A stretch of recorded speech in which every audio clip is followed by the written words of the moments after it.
Pada kesempatan kali ini kita akan membahas mengenai media nirkabel VSAT. Sebelum ke inti materinya, kita perlu mengetahui apa itu VSAT.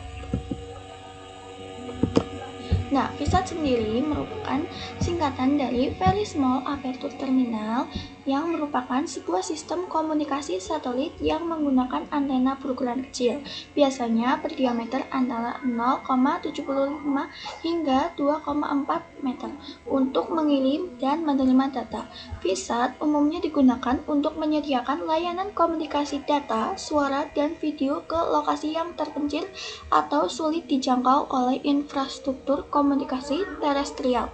VSAT bekerja dengan mengirimkan data dari terminal pengguna ke satelit di orbit bumi yang kemudian mengirimkan kembali data tersebut ke stasiun bumi lain atau langsung ke satelit tujuan. VSAT banyak digunakan dalam berbagai industri seperti perbankan, militer, telekomunikasi, dan maritim karena keandalannya dalam menghubungkan lokasi-lokasi terpencil. Beberapa aplikasi VSAT meliputi akses internet, telepon, komunikasi antar cabang, perusahaan, dan monitoring jarak jauh. Pada materi ini, kita memiliki dua butir pertanyaan atau materi pokok, yaitu yang pertama, spesifikasi perangkat keras jaringan VSAT beserta jenis kabel yang menghubungkan antar perangkat. Yang kedua, infografik atau gambar skema dan deskripsi singkat dari prinsip kerja koneksi jaringan VSAT. Yang pertama, spesifikasi perangkat keras jaringan VSAT beserta jenis kabel yang menghubungkan antar perangkat. VSAT memiliki spesifikasi perangkat keras, yaitu 1. Antena VSAT. Biasanya berdiameter antara 0,75 sampai 3 meter. Jenisnya parabolik atau phased array. Fungsinya mengirim dan menerima sinyal satelit. Yang kedua, modem VSAT berjenis terintegrasi atau terpisah dari antena. Fungsinya mengubah data digital menjadi sinyal RF atau radio frekuensi dan sebaliknya. Ketiga, transceiver fungsinya mengirim dan menerima sinyal RF dari antena ke modem. Yang keempat, LNB atau Low Noise Block Converter fungsinya menerima sinyal dari antena parabola dan mengubah frekuensi sinyal tersebut ke dalam frekuensi yang lebih rendah sebelum diteruskan ke modem. Yang kelima, O2 atau Outdoor Unit fungsinya mengintegrasikan antena, LNB, dan transceiver dalam satu unit yang terletak di luar ruangan. Yang keenam, ITU atau Indoor Unit yang berfungsi menghubungkan modem VSAT dengan jaringan lokal dan perangkat lain di dalam ruangan. Yang ketujuh, Power Supply fungsinya menyediakan daya untuk perangkat seperti modem, LNB, dan antena. Lalu, jenis kabel yang digunakan pada jaringan VSAT.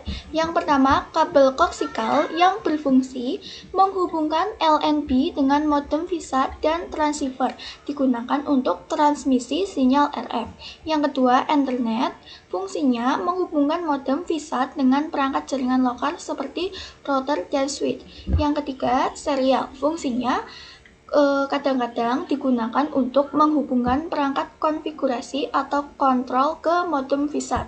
Yang keempat, power, berfungsi menyediakan daya untuk berbagi perangkat. Yang keempat, power, fungsinya menyediakan daya untuk berbagi perangkat termasuk modem dan LNB. Yang kedua, poin kedua, infografik atau gambar skema dan deskripsi singkat prinsip kerja koneksi jaringan VSAT. Ya, ini merupakan gambar skema koneksi jaringan VSAT.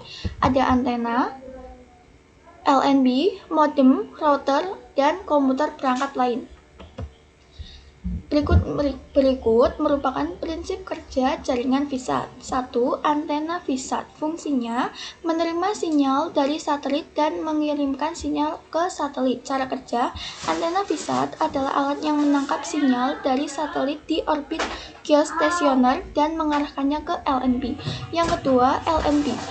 Fungsinya mengonversi sinyal RF dari antena ke frekuensi yang lebih rendah. Cara kerjanya, LNB mengubah sinyal dari frekuensi tinggi atau microwave menjadi frekuensi yang lebih rendah atau IF sehingga dapat diproses lebih lanjut ke modem. Yang ketiga, modem VSAT. Fungsinya mengubah sinyal RF dan LNB menjadi data digital dan sebaliknya. Cara kerjanya, modem menerima sinyal IF dari LNB, mengubahnya menjadi data digital untuk dikirimkan ke perangkat jaringan lokal. Untuk pengiriman, modem mengubah data digital menjadi sinyal RF yang dikirim ke satelit melalui antena. Lalu, router atau switch. Fungsinya mengatur distribusi data dalam jaringan lokal. Cara kerjanya, router atau switch menerima data digital dari modem dan mendistribusikannya ke perangkat lokal seperti komputer atau printer atau perangkat lainnya. Yang terakhir, komputer atau perangkat lain. Fungsinya mengakses internet atau aplikasi yang terhubung melalui jaringan lokal. Cara kerjanya, komputer dan perangkat lain menerima data dari router dan mengirimkan permintaan data melalui modem VSAT ke satelit lalu kemudian melalui proses yang sama ke perangkat. Proses kerja jaringan VSAT. 1. Mengirimkan data. Data dari komputer atau perangkat lokal dikirim ke router, lalu ke modem VSAT. Modem mengubah data digital menjadi sinyal RF dan mengirimkannya melalui antena VSAT ke satelit. Yang kedua, proses satelit VSAT. Satelit menerima sinyal RF dari antena VSAT, memprosesnya dan kemudian mengirimkan sinyal ke stasiun bumi atau pusat data internet. Yang ketiga, penerimaan data. Data dari internet dikirim dari stasiun bumi ke satelit, kemudian satelit mengirimkannya ke antena VSAT. Antena menerima sinyal LNB mengubah sinyal RF menjadi frekuensi lebih rendah dan modem VSAT mengubahnya menjadi data digital. Kemudian data dikirimkan ke router dan didistribusikan ke perangkat lokal. Bobby Valentino.